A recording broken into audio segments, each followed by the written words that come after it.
Oui, alors permettez-moi, je vais casser le grand enthousiasme qui a l'air d'être présent en jetant quelques pavés dans la mare.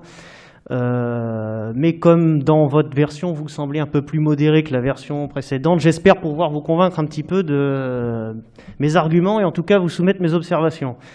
Parce que, bon, malgré que M. Finel essaye de s'en dédire, il faut reconnaître que ce sujet de la régie publique de l'eau, il arrive régulièrement sur la table, et c'est souvent une sensibilité prépondérante qu'il met en avant. Hein, c'est souvent, effectivement, la France insoumise, extrême gauche ou autre, ce qui ne, par principe, ne discrédite pas complètement l'idée, mais il faut en être conscient. Et comme cela a été dit par plusieurs intervenants ici, moi je pense que la question de l'eau, ce n'est pas une question d'orientation idéologique. Hein. Et notamment, vous venez de le dire vous-même, depuis la création du CEDIF, il n'y a qu'une seule commune qui en est sortie. Donc ça veut dire que c'est quand même un organe qui est géré, parce qu'en Ile-de-France, il y a une grande diversité de mairies. Il n'y a pas que des mairies de droite ou de gauche.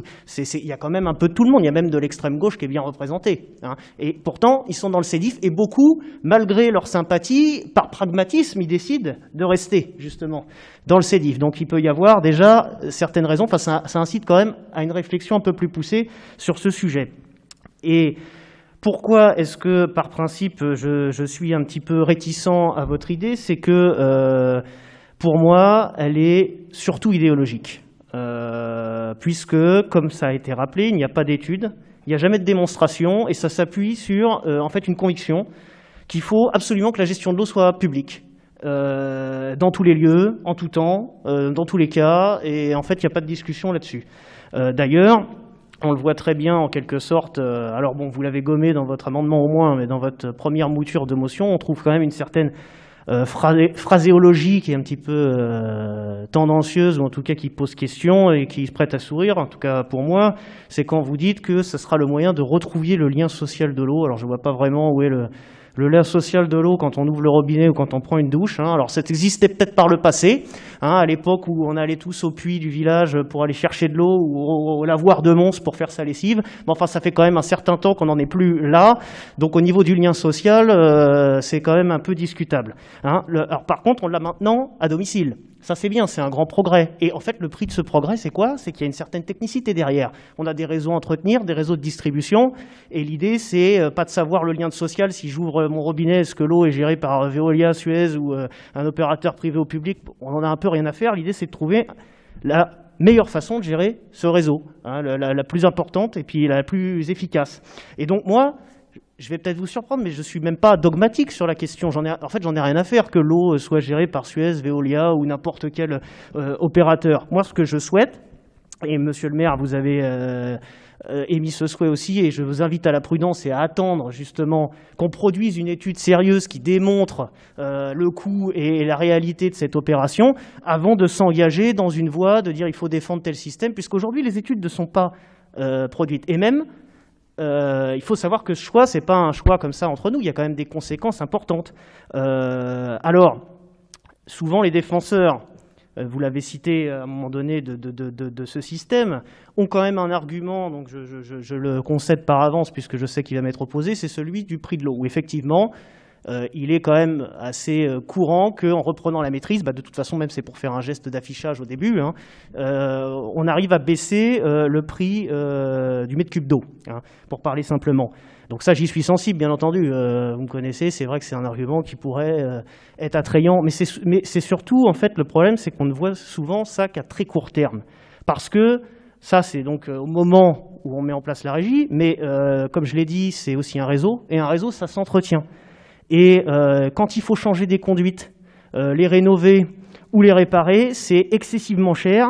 Et c'est pourquoi d'ailleurs on a des syndicats de gestion comme aujourd'hui qui sont aussi grands, parce que c'est des efforts d'investissement qui sont très importants et qui nous permettent de faire face. Et aujourd'hui, je suis désolé, quand on a un problème de distribution d'eau ou des travaux à faire, c'est très réactif, c'est très, très bien fait, c'est propre, ça va vite, et on n'a pas de problème en fait. Hein, le réseau est bien entretenu, il n'y a pas de souci.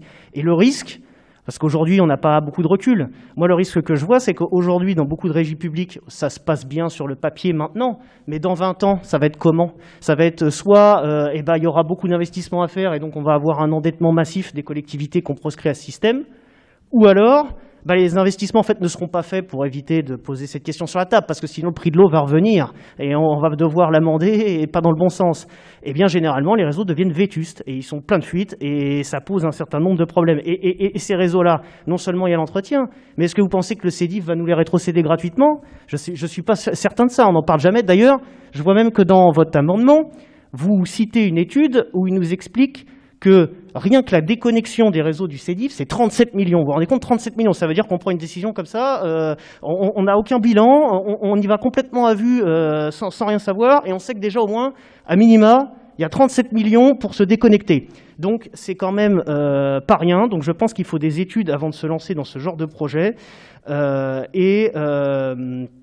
en tout cas, ça incite à la prudence. Alors, sur un autre plan, parce que ça c'est la question de la gestion pure, on pourrait se demander est-ce qu'il n'y a pas un autre motif.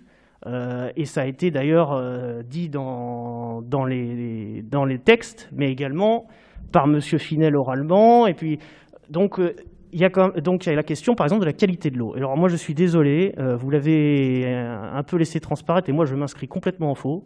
Je ne peux pas laisser dire ça, je connais un petit peu les installations, je suis désolé, tout est transparent, il n'y a pas d'opacité. Vous pouvez aller sur Internet, vous regardez, à tout moment, on peut consulter les différentes données sur la qualité de l'eau, enfin tout est transparent, on ne cherche pas à nous empoisonner. Hein. Tout fonctionne correctement là-dessus, enfin, c'est quand même... Et je vous invite, c'est peut-être parce que vous n'avez pas été visité, donc allez voir et regardez, et vraiment il n'y a pas de problème de qualité de l'eau, il ne faut pas dire ça, tout fonctionne bien. Et d'ailleurs, un argument qui pourrait être opposé, c'est de dire, et vous ne l'avez pas dit encore, oui, mais le CEDIF, on est quand même énormément de communes, donc il y a un risque quand même que les investissements, enfin l'action publique, les sommes soient engagées, enfin qu'on soit un peu laissé pour compte à Atis-Mons, qu'on n'ait pas trop d'investissements. Mais c'est pareil, on ne peut pas dire ça, parce que justement, à Atis-Mons, on a la chance d'être desservi par l'usine d'Arvigny, qui est en fait un site pilote.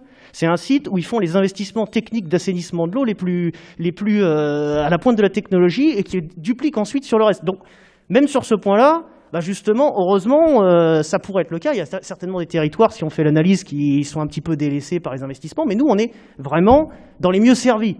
Donc, je ne vois pas la raison, y compris d'un point de vue de la transparence et de la qualité de l'eau. Enfin, moi, je trouve qu'il n'y a rien à redire sur le sujet. Hein. C'est quand même relativement transparent. Et en plus de ça, on a des innovations qui sont greffées. Donc, en fait, ça fonctionne bien aujourd'hui. Il y a quand même un risque. Et donc, moi, j'espère que vous n'irez pas à l'aveugle dans ce genre de décisions qui peuvent nous coûter cher. Et donc, je pense que vous comprendrez que, pour ma part, je préfère voter contre cette motion. D'ailleurs, je vais même vous dire, pour vous dire ma bonne foi, c'est que après avoir étudié la question, j'ai changé mes propres habitudes. Et maintenant, je bois l'eau du robinet, parce que je sais que c'est l'eau qui est bien gérée du CEDIF. Il y a tous les indicateurs, la façon dont ils vérifient les pollutions, etc. Je sais que quand même le risque il est toujours existant, il y a toujours un micro-risque, mais en tout cas, c'est très bien géré. Et donc, j'ai confiance, et donc je bois l'eau du robinet. Et donc, je vous invite tous à faire de même, puisqu'il n'y a pas de danger, et tout est bien géré, et il ne faut pas porter la suspicion comme ça sur des systèmes qui fonctionnent bien. Alors après, bien entendu, reste la question que vous avez évoquée, celle du monopole, qui d'ailleurs n'est pas vraiment en termes de concurrence un idéal, hein, ça c'est clair. Et donc ça, je pense que c'est une question, comme vous l'avez dit, qui sera à traiter à l'intérieur du CEDIF. Il peut y avoir un débat, il y a beaucoup de sensibilité politique dans le CEDIF. Il y a des gens qui seront sensibles à ça. On a des représentants, la commune a un représentant.